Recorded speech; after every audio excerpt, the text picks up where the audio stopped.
Carlos Arturo Guizarre, un servidor, Manuel Jiménez. Ya estamos aquí con el amigo Rafael Tobías Crespo, quien es vocero del bloque de diputados del partido Fuerza del Pueblo. Buenas noches, Tobías, ¿qué tal? Buenas noches, Manuel, buenas noches, Carlos Arturo. Buenas noches, honorable. También saludando a todos los televidentes que siguen a usted en este espacio, se informan, se orientan. Gracias. Gracias, Bueno, afortunado de compartir. Eso pretendemos, eso pretendemos. ¿Repite como candidato? Sí, nosotros en la circunscripción 2 del Distrito Nacional, que ya pues tenemos 3 periodos, empezamos en el año 2010, que en ese momento era una elección de 6 años para unificar la congresional con la presidencial. Posteriormente ganamos nuestra repostulación con el doble de votos en el 2016. Y en el 2020 pues reafirmamos ese liderazgo por tercera ocasión, tanto en la interna como en la externa. En la interna fuimos el más votado con el doble de votos. Y luego al presentarnos hacia afuera también logramos repostularnos. En este momento nosotros estamos encabezando toda la simpatía de la oposición en esa circunscripción 2. La circunscripción 2 es una de las circunscripciones más competitivas de la capital, del Distrito Nacional, donde hay liderazgos que tienen mucho tiempo ya establecidos ahí y que han sido determinantes, aunque casi siempre, como somos 5, hay un quinto que generalmente casi siempre entra nuevo, por lo que le llaman el método de Hunt, que es la metodología matemática sobre el cual distribuye los curules a los partidos políticos que participan y según la acumulación de votos, pero hay unos liderazgos que con sus estructuras propias, ¿verdad?, y su liderazgo de mucho tiempo han logrado más que imponerse, legitimar ese liderazgo, porque muchas veces uno gana la primera vez, como me ocurrió a mí en el 2009, 2010, y en ese momento yo fui la revelación de esa campaña electoral, lo recuerdo, en el distrito, y puede pensar la gente que fue una chepa, ¿verdad? Pero ya reelegirse no es fácil, es decir, legitimar ese respaldo es lo más difícil. Entonces nosotros desde la Fuerza del Pueblo, encabezando la parte de la oposición, también va el presidente de la Cámara, que tiene un tiempo también en esa demarcación territorial política, fue regidor, diputado también, aspirante a alcaldía y de nuevo diputado. Y en ese sentido, pues nosotros completaremos la boleta del Distrito Nacional, que tú sabes que hay una alianza opositora RD que llevará a Omar Fernández a la senaduría del Distrito Nacional y a Domingo Contreras al Distrito Nacional, a la alcaldía. Yo creo que incluso preocupa mucho a Palacio, al presidente Luis Abinader, a sus asesores, al PRM, lo que está ocurriendo en el distrito, en la capital, porque lo que ocurre en la capital es el escenario donde los grandes colosos de la política en la República Dominicana se han debatido y de ahí se han potencializado a otras posiciones. Y ganar la capital, que muchas veces se exporta a las demás 31 otras provincias, muchas estrategias, muchas tácticas y la operatividad de una campaña que al final lo que logra es movilizar a los ciudadanos, a los votantes alrededor de una propuesta. Y en ese sentido pues estaremos de nuevo trabajando para una repostulación. ¿Trabajan en armonía Fuerza del Pueblo, PLD, PRD en torno a las candidaturas que han acordado? Claro, Carlos Arturo, mira qué pasa, en política lo más exitoso o lo más peligroso sería tú identificar a un adversario que no es, y en realidad el Partido de la Liberación Dominicana, el Partido Revolucionario Dominicano y la Fuerza del Pueblo, 3 partidos que desde su génesis fue fundado por el profesor Juan Bosch, es decir, Juan Bosch funda el PRD en el año 1939, más de 80 años tiene ya el PRD de existencia. El profesor Juan Bosch sale en el año 73, 15 de diciembre del PRD, y funda el PLD, y entonces tanto Fuerza del Pueblo como PRM salen, uno del PRD y otro del PLD, ambos fundados por Juan Bosch. Lo que quiero decir es que de los 4 partidos políticos mayoritarios de la República Dominicana y que en teoría tienen una génesis en principio progresista. 3 de ellos han decidido aliarse para conformar un bloque opositor para parar la improvisación del gobierno. Es decir, no hay ningún problema con el tema de la armonía, la unificación de criterios, porque, por ejemplo, si te vas al caso de lo municipal, ¿y por qué preocupa mucho a los asesores del presidente de la República? Una alianza en 91% de los territorios con 3 partidos que cada uno tiene una estructura demostrable a través del tiempo, una más, una menos, pero es una suma. Y al final, ¿qué es lo que se quiere en política? Que en este caso en febrero no hay un sistema de balotaje, de doble vuelta, es una sola oportunidad, es una estrategia de crecimiento, de construcción de mayoría. Y ese proceso de construcción de mayoría donde en 145 de 158 alcaldías y en 215 de 234 distritos municipales, eso es demasiado poderoso. Eso es como que tú tires en un barrio a una persona a pelear con 3. No sé si podrá, pero de verdad que de que los 3 lo van a dejar bien golpeado, lo dejarán bien golpeado. Entonces, hacia mayo, la Fuerza del Pueblo, el PLD y el PRD han conformado también una alianza a nivel senatorial, aunque han dejado las candidaturas plurinominales. Las plurinominales son los diputados y los regidores, a que cada partido presente sus candidatos a diputados, y las alcaldías las senadurías donde para el 19 de mayo se han hecho alianza, va a permitir. Y ahí vuelvo a resaltar la preocupación, y tú ves esta improvisación de todos estos tumbos que han estado los asesores poniendo al presidente de la República, que está en campaña más que en enfrentar y abordar los problemas del país. Va a perder el gobierno el poder municipal en febrero, la Cámara de Diputados, la mayoría en la Cámara de Diputados y la mayoría en el Senado de la República. Eso es sin duda. Y para entonces la parte presidencial, que todavía no se vislumbra con las encuestas que tenemos, y nosotros no nos llevamos de estas encuestas manipuladas, que la misma propaganda y manipulación política de Palacio, gastando más de 8.000 millones de pesos, que ya incluso está desesperando y hastiando a la gente. Incluso te pudiera decir que si el gobierno hubiese gastado todo lo que gastó del sábado para acá en todos esos votos, todas esas bocinas y toda esta campaña mediática, hoy tal vez no tuviésemos 33, cerca de 33 fallecidos. No voy a decir que no hubiesen fallecido personas, porque uno no puede ser irresponsable, pero la prevención, la información, la orientación con tiempo pudo haber salvado alguna de esas vidas. Y lo digo porque se vio que no estaban las autoridades en eso. El mismo director del COE, que vino del gobierno de Leonel Fernández, siguió con Danilo y parece que está incómodo con el presidente, parece que lo han cubiado, se fue para un matrimonio de su hijo, que tiene todo el derecho, pero ¿qué yo estoy planteando desde el punto de vista de su decisión? Porque había necesidad de colgar un video. Yo creo que no. Yo me voy a mi fiesta o me voy a mi boda. Entonces parece que quiso expresar ese disgusto. No sé si fue que le ofrecieron el 911 y no se lo dieron, o la DGC y se lo dieron al mismo incumbente, pero hay un disgusto en el general. Puede que sí, honorable, que porque no había necesidad de colgar el video. Puede que sí haya habido necesidad, porque en una boda probablemente lo graben bailando, bebiendo, lo que sea, y luego alguien diga, mira, este estaba fiestando mientras estaba pasando tal cosa. Entonces pone el video por delante para explicar que va a estar, digamos, en fiesta, pero en una ocasión que era impostergable. Bueno, te lo compro, pero el video, como lo grabó, no era cara de buen amigo. Sí. Pero en definitiva, lo que estoy diciendo es que como está configurado el panorama político al día de hoy, nadie gana en primera vuelta. Las encuestas que no son pagadas, y recuerdo a Hipólito Mejía, que siempre dice que uno le responde al amo, ¿verdad? A quien le paga, y quien paga las encuestas te ponen arriba. Eso lo dice el propio Hipólito Mejía. Dan un empate técnico. Luis Abinader ha bajado de un 52% a un 38, 39, 40. No pasa de un 40%, y esa es la preocupación, porque superar ese threshold, como le llaman, ¿verdad? Es umbral de llegar. ¿Un 40% el presidente Abinader en el Distrito Nacional?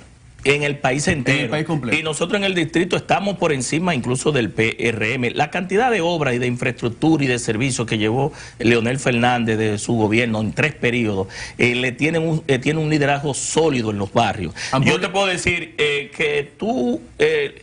vas a los barrios de la parte alta. Yo soy director electoral del distrito también. Estoy trabajando desde hace 2 años con el compañero miembro de la dirección política Luis Toral Córdoba, que es el titular de la Secretaría de Asuntos Electorales. Tengo como mi responsabilidad casi 1 millón de votantes, 2.303 colegios electorales y 236 recintos en el distrito. Yo me he dado cuenta del nivel de aceptación y de simpatía que tiene Leonel en los barrios de la parte alta: Villa Juana, Villa Consuelo, Villa Francisca, La Sursa, 24 de abril, Capotillo, Luperón. Pero si te metes en La Puya, en mi circunscripción, en Los Girasoles, porque la obra de gobierno se ve ahí, hay un legado, y entonces la gente vuelve, y tal vez la gente no se pregunta cómo una fuerza del pueblo, que en el 2020 terminó en un 8%, hoy las mismas encuestas de Palacio, esas que están poniendo, yo no quiero decir que sean de PowerPoint, pero que están poniendo, dan a la fuerza del pueblo cerca de un 30% como partido. No estoy hablando de Leonel Fernández como candidato, porque Leonel, su liderazgo,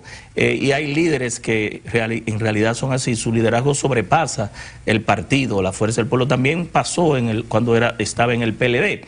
Y en ese sentido, desde el punto de vista de las encuestas, lo importante incluso no es ni siquiera ver la encuesta del momento, porque la encuesta no te dice que va a ganar. La encuesta no es voto, los likes no son votos, los micrófonos no son votos. Los votos se consiguen solamente un político, por ejemplo, formado, capacitado y en las lides políticas, sabe el valor de un voto, cómo se consigue y se convence gente. Tobías, se está tornando realmente grave la situación del cambio climático y las consecuencias que eso está teniendo, particularmente para el Gran Santo Domingo y zonas importantes del interior del país. Por ejemplo, lo que ocurrió el sábado pasado parece ser una demostración de la falta de iniciativa, tanto en términos de drenaje pluvial como de mantenimiento de obras. Y precisamente ahora se acaba de designar una comisión para que haga una evaluación, supervisión de todas las estructuras nacionales. De eso se está hablando. Es decir, ¿cómo tuvo esta iniciativa del Poder Ejecutivo, la evaluación de obras? Y por otro lado, precisamente esta situación que tenemos con el tema del drenaje pluvial. Mira, en primer lugar, hay mucha gente que no está entendiendo lo que está ocurriendo con el cambio climático, y nunca había ocurrido acá una cantidad de precipitación como ocurrió en tan poco tiempo, y que no dejó de llover. Nosotros estuvimos viernes y sábado y domingo metidos en los barrios, y de verdad que no dejó de llover. Bajaron, creo que se precipitó más de 470 milímetros de agua y de humedad. Y el año pasado, para el 4 de noviembre, fueron 230, creo que fue, que tampoco se había dado tanta precipitación en tan corto tiempo. Los promedios que se tenían rondaban inicialmente entre 90, 120, 150. Entonces, nosotros debemos verdaderamente prestarle atención a estos fenómenos que, aunque no se ven, se sienten. Es decir, los resultados, ustedes vieron cómo perdimos 33 personas, que todavía creo que hay personas desaparecidas, que el sábado en la mañana estaban vivas. El sábado en la mañana estaban vivas, y hoy, martes, por esas lluvias, ya lamentablemente han llevado luto, dolor a muchas familias. El día que cualquier fenómeno provoque 3 días de lluvia aquí en la capital, nos salvamos todos. Bueno, entonces, con lo relativo a la pregunta de la comisión, a mí no me gustan mucho las comisiones, porque los presidentes históricamente las comisiones casi siempre las ponen para que las cosas se queden ahí 6 meses. Bueno, ya entramos en la campaña, se va el tema, y entonces un tema saca otro, y el gobierno intentó sacar con Aerodón el tema del Intran, y con el Intran la cancelación de del Acuario y la Promipyme. Sí, los gobiernos generalmente en esa lucha mediática toda la semana tratan de que un tema saque otro, y que no se hable de lo que la gente en realidad quiere hablar, que es del alto costo de la vida, de la inseguridad ciudadana, de la falta de empleo, de que aquí la economía ellos mismos proyectaron para este año un 4.0 de crecimiento, que históricamente había sido un 5, y en algún momento llegó a un 6 y casi un 7%, y en ese sentido solamente en los primeros meses creció 1.2, 1.4, y las proyecciones, porque al final se acelera la ejecución presupuestaria, posiblemente termine en un 2%, es decir, la mitad. Estamos con una economía estancada, con una cantidad de préstamos muy alta. El gobierno está cogiendo préstamos, Manuel, para pagar préstamos. Tiene 400.000 millones de pesos en certificados financieros en el Banco Central y en el Banco de Reserva. Y entonces la pregunta es, ¿para qué coge préstamos si ya tiene dinero? Entonces nosotros tenemos una gran preocupación por el alto costo de la vida. El peor impuesto que tú le puedes cargar a las clases medias y las masas populares es la inflación, que no se ha detenido por más tasa cero de productos que hayan, y que en realidad lo que promueve incluso es el agiotismo, la especulación y el acaparamiento, como está ocurriendo con el azúcar ahora mismo, y que entonces tú quiebres la producción local, porque entonces tú no le estás dando facilidades a los productores locales y viene una persona que te importa lo mismo que se produce aquí, pero con precios más baratos. Incluso eso permite que haya dumping, posiciones dominantes de mercado, monopolios, oligopolios. Entonces, bajo ese esquema es muy difícil que nosotros podamos ver que tengamos una, por lo menos, si no una reducción, un mantenimiento de los precios de la canasta básica, que no sigan subiendo de manera inalcanzable para el ingreso per cápita. Por ejemplo, que el salario mínimo del dominicano es 10%, más del 54% del dominicano gana menos de 20.000 pesos, y la informalidad después del COVID ha subido de un 52 a un 58, es decir que tenemos una situación económica. Y si te vas a las instituciones del Estado, los servicios deteriorados, las EDE, los hospitales, la educación, pasaporte, es decir, no hay como que en las instituciones quien dé la cara. Y eso ha llevado a que el mismo presidente de la República tenga que ser el hombre orquesta, y tenga que ir a la policía, tenga que ir al metro, y entonces como que no hay, como que los ministros y los directores no están ayudando al presidente, y eso se refleja en todo. Nada más hay que ir a las instituciones, olvídense de que Tobías Crespo sea el vocero de la Fuerza del Pueblo. Usted comparar y va a las instituciones, usted se da cuenta que no hay atención, no hay servicio, y no hay quien se conduela. Entonces es difícil reelegir un sistema de cosas como esa. Honorable, hablando de la extensión de la concesión de Aerodón, ¿usted votaría por ella porque incluso generaría unos ingresos que permitirían hacer obras importantes en su circunscripción número 2, como el paso a desnivel de la Jacobo Malluta con República de Colombia y el paso a desnivel de la República de Colombia con Avenida Monumental? ¿Qué usted opina? ¿Lo ha visto?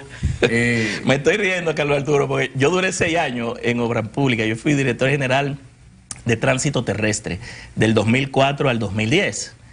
Antes de ser electo diputado, yo dirigí y soy el autor de la ley que creó el Intran, la DGC. Antes de irnos, yo recuerdo que habíamos dejado todo, el presidente incluso antes de entregarle a Danilo Medina, todas esas soluciones que el presidente anunció. Algunos eran incluso del corredor Duarte 2. Usted recuerda que el corredor Duarte 1 fue la 27, el túnel que pasaba por debajo de la Plaza de la Bandera hasta las 6 de noviembre, los pasos a desnivel, la extensión de la Jacobo Malluta hasta la autopista Duarte, los pasos a desnivel en esa misma intersección, en la Pérez Ricard y en la rotonda, por ejemplo, ahí del Jardín Botánico, cerca de los jardines donde yo me crié, ¿verdad? Y que tenemos más de 50 años, donde se produce una gran cantidad de entaponamientos, y de las soluciones de la República de Colombia, que en un momento se proyectó incluso la vía trasera, la que es la carretera La Isabela, lo que era antes la conexión que tenía Trujillo a llegar a San Cristóbal, ampliarla a 4 carriles. Todo eso estaba en plano, y el presidente anunciarlo ahora sería con esa concesión, y el dinero que él va o pretende recibir por adelantado, porque todavía no ha ido al Congreso. Fue ayer que el presidente envió la carta y envió el contrato. Nosotros lo vamos a estudiar. Te pudiera decir que el presidente cometió el error de politizar ese tema, echarle la culpa a Leonel. Por eso ahorita yo tiré un Twitter. Le dije, la 27 con Máximo Gómez es el punto en el Distrito Nacional que pasa más flujo vehicular en el país. No hay un punto de pase, porque son vías que cortan norte-sur oeste-oeste y sur-norte. Es el punto donde ningún punto en el distrito pasa tantos vehículos. Y yo tiré un Twitter y dije, pero va a haber que echarle la culpa al gobierno anterior de que las autoridades no hayan creado un plan de rutas alternas y de desvío informando a la población. 4 horas uno en tapón. Cuando yo venía a este programa casi llego tarde y yo salí temprano para llegar acá. Entonces eso no es problema de diseño, que si mantenimiento, que si... No, eso es algo simple, una ruta de desvío. Entonces le vamos a seguir echando la culpa a hace 25 años de que no tengamos un plan de desvío. Entonces te digo esto porque en realidad al politizar el tema el presidente no sabía, primero, y si lo sabía, no lo informaron bien. De verdad que los asesores están mal asesorando. Que su padre, Luis Abinader, José Rafael Abinader, votó por ese contrato. Él no sabía que Milagros Ortiz Bo fue y votó por ese contrato, que Chu Vázquez votó por ese contrato, que Ramón Alburquerque votó por ese contrato. La única legisladora de ellos que no votó, que consta en acta, fue Ginés Buldigal. Y si el presidente no sabía que le quitó la culpa a Leonel, el propio Ramón Alburquerque la semana pasada, y no haciéndome la culpa, es porque si eso se destapa, ahí va a salir más cosas, más embarrado, ellos y el gobierno y los congresistas. Entonces, si él no sabía el presidente, que el presidente Hipólito Mejía en el 2002 le aumentó a Aerodón. Bueno, eso iba porque el gran a logro, 17.5 por pasajero. Y el objetivo de que Aerodón pudo lograr, o siglo XXI, porque al final era otros inversionistas, que no son los franceses, era un inversionista dominicano que logró... El presidente lo que dice es que desde la firma del contrato hasta la fecha que se anuncia la renegociación, el país no se había beneficiado de ese contrato. Pero entonces, yo te pregunto a ti, si él dice que fue un contrato leonino, que lo firmó su padre y los senadores y quien le dio la extensión de tener más recursos para hacer las inversiones, y que esa empresa no ha hecho las inversiones, y tú le estás renovando 30 años más a quien tú dices que estafó al país. Eso es como que ahora, después de la investigación del Intran, me venga el presidente a volver a poner a las anteriores autoridades que pidieron la renuncia y darle el contrato de los semáforos a la empresa que estafó. Es decir, como que no le explicaron eso al presidente. Es decir, quiso tapar el escándalo de Aerodón con el Intran y él le renovó a quien él dice que estafó al país. Por lo menos... llama licitación pública, ya la ley de compra y contratación existe, ya la ley 4720 existe, no quieren transparencia, quieren bypassear. Aparentemente se va a poner en el Congreso. No, es a esa empresa que quiere darlo, porque ya él quiere recibir casi 800 millones de dólares para financiar su campaña electoral. Ahora, eso es lo que busca. Me refiero, honorable, a que usted aparentemente ya se va a oponer al contrato. Bueno, lo que pasa es que el presidente politizó el tema y estamos en una campaña electoral. Yo pertenezco a un partido de oposición que al analizar en el contexto la irresponsabilidad de echarle la culpa a un presidente que tenía 2 senadores. Leonel Fernández tenía 2 senadores en ese momento. Y el control del Congreso le tenía el PRM, llamado PRD. Y cuando Leonel se va, quien firma finalmente el contrato, quien lo firma Leonel, pero lo ejecuta. Era presidente. Claro, y tú sabes qué dijo Alburquerque, que hubo 27 observaciones, 27 millones o 27 observaciones, creo que fue que dijo, ¿verdad? 27 observaciones, no millones, para no confundir. Y en ese sentido, esas 27 observaciones, de esas, el presidente Leonel Fernández aceptó 26. Es decir, que quien puso el contrato, las condiciones, ¿fue Leonel Fernández o fue Ramón Alburquerque, el presidente del Senado? Porque después de ahí hubo un cambio de gestión en el Senado por ese mismo contrato y otros más, entre ellos mismos.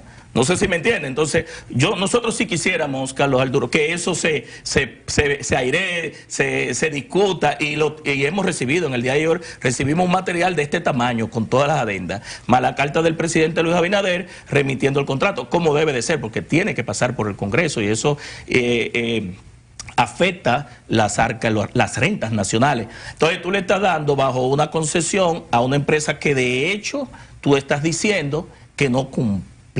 Entonces nosotros queremos pedirle desde aquí, ¿verdad? Nosotros mañana se va a conformar la comisión.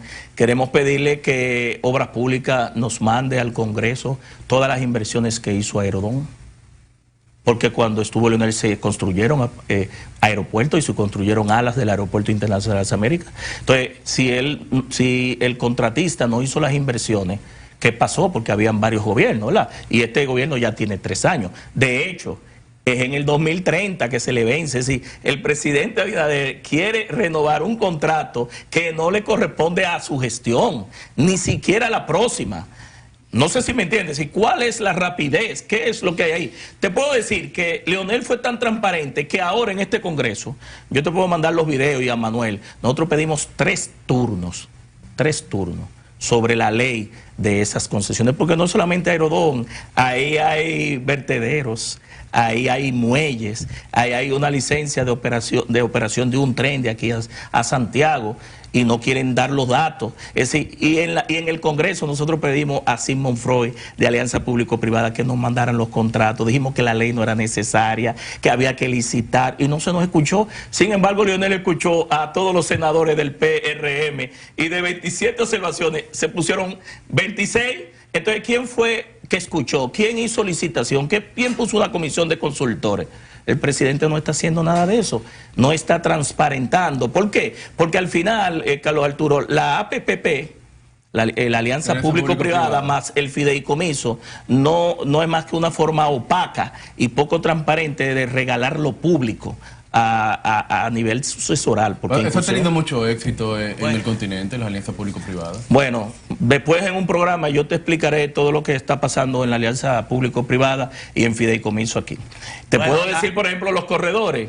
El inversionista no ha puesto un peso, en Cabo Rojo no ha puesto un peso. Todo se está construyendo con dinero de nosotros y de lo que nos están viendo. Bueno, es muy bueno, así que lamentablemente llegamos al final sin pagar impuestos y todo lo demás. Interesante entrevista con Rafael Tobías Crespo, quien es vocero del bloque de diputados del partido Fuerza del Pueblo. Gracias, Tobías. En la Cámara de Diputados. En la Cámara de Diputados. Sí. Gracias a ustedes, que Dios les bendiga. Bueno, muchísimas gracias a ustedes por su sintonía, y como siempre estamos aquí a partir de las 7 de la noche, de lunes a viernes por RNN, Canal 27. Buenas noches.